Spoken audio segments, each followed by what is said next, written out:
Guys, welcome back to today's video. Today is Monday, July 29th, 2024, and today we are going to be talking about Vice President Kamala Harris and a brand new Fox News poll that shows Kamala Harris tightening the race in battleground states and having a tremendous down-ballot effect on many Senate Democrats across very, very competitive states.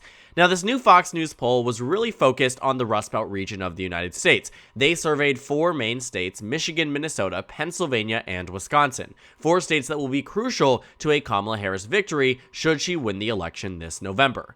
And what we find here is that in these battleground states, Kamala Harris is in fact making major gains in comparison to where President Biden was in the last set of polling before he dropped out of the race. In Pennsylvania, for instance, Donald Trump led Joe Biden by 4.5%. He leads Kamala Harris by just 3. In the state of Michigan, Donald Trump led Joe Biden by 2.1%, and in the most recent poll released, right at the day, actually, that Joe Biden decided to exit the race, Donald Trump led by 2.1% on average. Against Kamala Harris, that lead is reduced down to just a point. And in Wisconsin, Donald Trump maintained a 2.9% lead. Now Donald Trump has one of 0.7% against Vice President Harris. And while this narrowing and tightening of the polls is moving in a very positive direction for Kamala Harris, none have been impacted more positively than Senate Democrats that are running in these battleground states where Joe Biden ran the risk of dragging down these Senate Democrats. The Democrats in particular I'm looking at are the Democrats who are focusing on winning their re-election bids and initially tried to distance themselves from the President of the United States, and in many ways still do. People like Senator Tammy Baldwin, who had been elected here for over a decade, Senator Bob Casey Jr. from the state of Pennsylvania, and a newly open seat, Debbie Stabenow decided to retire from the United States Senate here. Elisa Slotkin has been long seen as the frontrunner in the Senate nomination there. Michigan has a competitive Senate race with an open race, all of which Democrats are hoping they are able to hold on to. But Joe Biden made that all risky. And he made it risky because what we found was that in comparison to the last election, Wisconsin was going to be voting 4 points to the right of 2020. Michigan was going to be voting 5 points to the right of 2020, and Pennsylvania was going to be voting 6 points to the right of 2020. And so Democrats were scrambling and trying to figure out, will this have a tremendous impact on our down-ballot races? Now, for the most part, the Senate Democrats largely were fine. Bob Casey was up 4 or 5 points in polls where Biden was down 4 or 5 points. So you saw that Bob Casey was outpacing President Biden by roughly 10 points. Senator Tammy Baldwin was outpacing Joe Biden by roughly 10 to 11 points. In Michigan, Elisa Slotkin was outpacing Joe Biden by roughly 4 to 5 points. And so there was a bit of a buffer there that showed that there were supporters out there that were backing Trump, but also backing the Democratic nominee for Senate, the incumbent Democrats there, or in this case, an open race with Elisa Slotkin. But what we find now is that in this brand new set of polls, very strong polls for Kamala Harris, showing a tightening of the race and moving in a very positive direction in just 1 week of campaigning. And keep in mind, $200 million raised, thousands of events over the weekend, hundreds of thousands of new people interested in the campaign. You are talking about a brand new presidential campaign for Kamala Harris, and the effects here are quite tremendous on these down-ballot races. So I want you to take a look. In these brand new polls in these battleground states, Pennsylvania, Wisconsin, and Michigan, the Democrats do phenomenally well, enough so that it feels very reminiscent of the 2018 midterm elections. In the most recent poll from Fox News, remember this is a Fox News poll, an A-rated pollster, and typically does well in some of these battleground states. It's not perfect and has never been perfect. None of the polls that we use are perfect. But it is interesting to see that in the same set of polls, for instance, where Pennsylvania has Trump and Harris even, Wisconsin, which has Trump up a point against Kamala Harris, Michigan, which is running even, these Democrats are far outpacing Kamala Harris, but her nudging up in these states, her narrowing of Donald Trump's margins, has only expanded theirs. For instance, in Pennsylvania, Bob Casey now leads by 13 points against Dave McCormick. The average here is 6.5%. And while we do have a few polls since Kamala Harris has entered into the race, only one poll really ever rivaled this, and it showed Bob Casey not at 55, but at 50% with Dave McCormick at 38%. This 55 to 42 margin is far more realistic because that's exactly what happened back in 2018, and it largely matched what many of the polls were saying about the Pennsylvania Senate race. Another interesting finding, in the state of Wisconsin, Tammy Baldwin now has the largest lead out of any poll that we have seen this election cycle, going all the way back to the last time we saw one as strong for Tammy Baldwin by the Cook Political Report. Again, reminder, at 49% support, reasonably, we could have argued that Republicans were going to shore up significant numbers of the undecided vote, but now she's at 54. Republicans are at 43. Leaving very little room for any improvement, if at all, for Republicans in this state. And why is it more believable? Going back to 2018, a very similar number. Tammy Baldwin won re-election 55 to 45. And then came Michigan. The numbers at some points were strong for Elisa Slotkin. Public policy polling showed Elisa Slotkin up 10 points, but that's a Democratic pollster. And largely speaking, Elisa Slotkin has maintained a lead. But Kamala Harris narrowing up the race has shown her best poll since early July, and arguably speaking, runs roughly even with what we saw Debbie Stabenow do back in 2018 when she won by 6.5%. 6.5% translating to a 5-point victory in 2024, an 11-point victory in 2018 translating to, guess what, an 11-point victory in 2024. And a 13-point victory from 2018 translating to a 13-point victory in 2024. These numbers here are very good for Democrats, and the Kamala Harris effect doesn't just extend to the presidential level. It is clear that Kamala Harris narrowing up this race has given these Senate Democrats far more security and far more of an electoral advantage now that she has been added onto the ticket. And why does that matter? A lot of the money that might have been spent funding these Senate Democrats in Wisconsin, Michigan, and Pennsylvania may now be spent elsewhere. We now see that Kamala Harris is up, according to Survey USA, 10 points in Minnesota. A brand new poll from Pennsylvania has Kamala Harris up a point, and as we start to see more data points, and as the American public starts to become more open to electing Kamala Harris, I mean, we've started to see that in terms of approval. Now we're waiting to see it reflected in these battleground states, and we already have for the most part. What we find here is that Kamala Harris, being a good candidate on the presidential level, has down-ballot ramifications that show very clearly in just our already very early set of polls. Because we are 99 days until Election Day, and to have your Democratic opponent up 13 points in Pennsylvania makes Republicans start to scramble, start to worry, and reasonably so. Right now, the Republican Party is trying to figure out, is their strategy Montana and Ohio? It's a strategy that would practically assure them the majority. Even this map right here, my most recent prediction from early June, has the Republicans up 51 to 49. Montana and Ohio right now are states that Republicans are going to target quite heavily. And so for the Republicans to now consider, and they were investing a lot of money into Pennsylvania, tens of millions expected to spend in Pennsylvania, maybe now this Fox News poll puts things back into reality, puts things back on the radar for Democrats, and means that Democrats can lock up these states, and Republicans can try to spend as much money as they want to. But I talked about this very early on. Republicans have a very, very bad habit of wasting money on battleground states they simply cannot win. In Pennsylvania, as much as it was competitive under Joe Biden, and more competitive, I mean, even then, Bob Casey, when we saw the incumbent president running behind the former president by 6-7 points, you're seeing that in those polls, even in the worst cases for Biden, Bob Casey was still up. In no circumstance was David McCormick ever leading Bob Casey. But now again, with Vice President Harris on the ticket, there has been a tremendous gain for Democrats.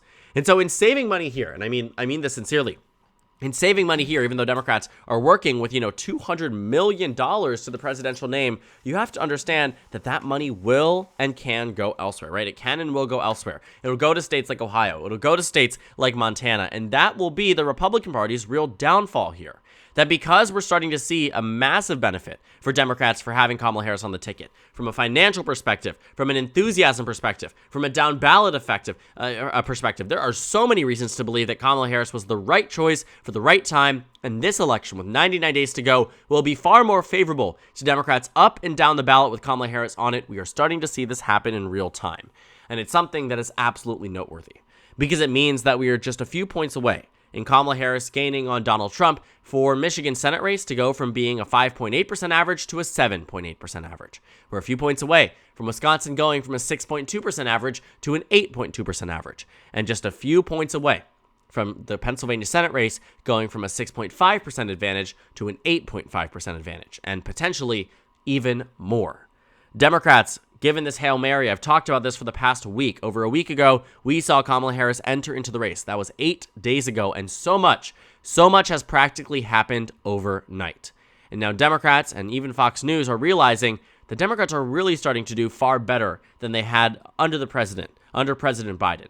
How they could have done under a president where they were going to be running far behind. And that was the major concern for many congressional Democrats, that their internal polling showed that in Biden plus 20 districts, they were winning by 10. Why? Because Biden was losing support amongst these battleground states. And it made these Democrats worry. So they went to the president, they went to Nancy Pelosi, they went to Hakeem Jeffries.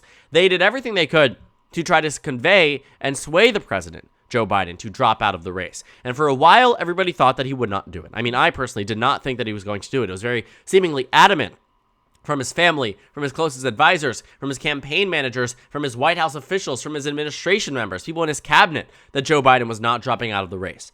But obviously, he made that decision himself. And according to Fox News, and according to many other and practically all other pollsters since his departure from the race, Kamala Harris has made gains for Democrats on the presidential level, but not just that, in these down-ballot races where there is a very, very significant impact on where Republicans and Democrats are allocating resources and what happens in a future presidency. And it opens up the door, and this is really an unspoken part of it all, it opens up the door for Democrats to maintain Senate control. Because $10 million that might have been spent in a state like Pennsylvania, with 19 electoral votes, you're talking 6 times the population of a state like Montana, where John Tester is really struggling there in that race. $10 million can go a very long way in a battleground state like Montana, a state with a very small population, a state with a very cheap media market, a state where you have a lot of investments from Democrats and Republicans too. The Democrats need to outpace Republicans to win in a state that Donald Trump is likely going to win from anywhere from 16 to 21 points. And so Montana right now is a state that Democrats really desperately need. I mean, if they don't win the presidency, there isn't a pathway necessarily to the majority in the United States Senate, but there is a pathway if Kamala Harris wins, if Democrats win Montana. Because other than that, they would have to go through a harder state for Democrats to win, like Texas and Florida. And I've become a little bit more open to the idea that Colin Allred will narrow up Texas closer than a likely margin. But right now, I'd say it still remains at lean. And ultimately, that's still another 6-year term for Senator Ted Cruz. In the state of Montana, though, $10 million, $20 million, even $5 million can go a very long way. It can be the difference between winning and losing.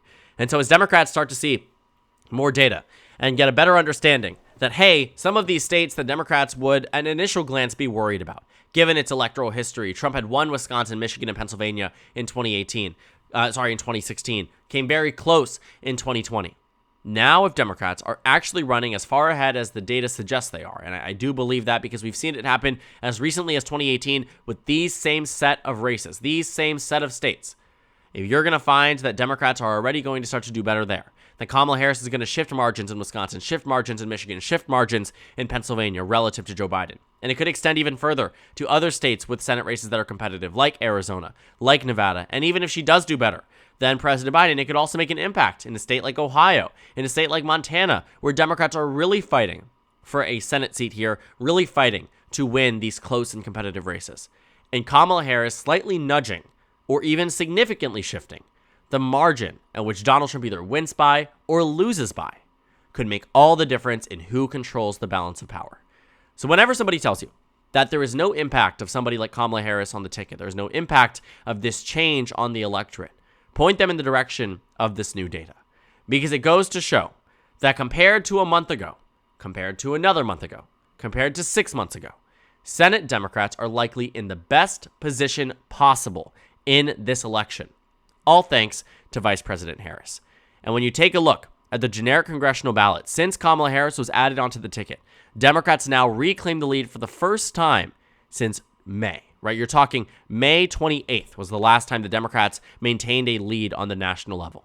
So nearly 2 months passed, over 2 months passed since the last time Democrats had an advantage. And what did it take? Kamala Harris on the ticket and new numbers in recent time that show Kamala Harris really bringing Democrats over the finish line, not only in the House races and the presidential race, but now in the Senate races. And it could, again, make or break the Senate majority for Donald Trump, for Kamala Harris, for a future administration. And things look very good for Democrats in a way that they haven't in a very long time. Now, I will caution this all with an ending note, that while the numbers do show promising results for Democrats, it is not everything, and really shouldn't be everything. There is no time to be complacent on the right or the left in this election. Neither candidate is on track for a slam dunk landslide victory. As much as we make comparisons to this election feeling very reminiscent of elections where there's a lot of enthusiasm on one side of the aisle, or in some cases, both sides of the aisle, this election will come down to the narrowest and narrowest of margins. Today, I do give Kamala Harris the upper hand in my most recent prediction, but it's closer than any election in the 21st century except for the 2000 presidential election. And so right now, we're looking at it from a lens of Kamala Harris making tremendous gains on the national level in fundraising advantage, in overall enthusiasm compared to President Biden, and these down-ballot Democrats doing the same. But you do have to keep in mind that no matter how much the polls say that Harris is up, Trump is up, Democrats are up, Republicans are up, this race will come down to the wire. And while some Democrats may very much have a very easy pathway to victory from here on out between now and November, for many other Democrats, the same cannot be said. And so a lot of competitive races here, a lot of swing states that are going to be interesting to track and watch over the next coming months on election night, just to watch itself. Overall, though, the main takeaway, and has been the takeaway this past week, Kamala Harris has been a blessing to the Democratic Party. And it has taken time to really be able to fully comprehend that and understand that, but the data speaks for itself. So thank you guys so much for watching this video. Make sure to comment down suggestions below. Subscribe on the left if you haven't already, and check out the Instagram and Twitter. At the bottom left of the screen, there's also a Discord server for you to go ahead and join. On the screen, there's a video you can watch, and then a playlist for my 2024 Senate election analysis videos. Again, thank you guys so much for watching, and I will see you all later today.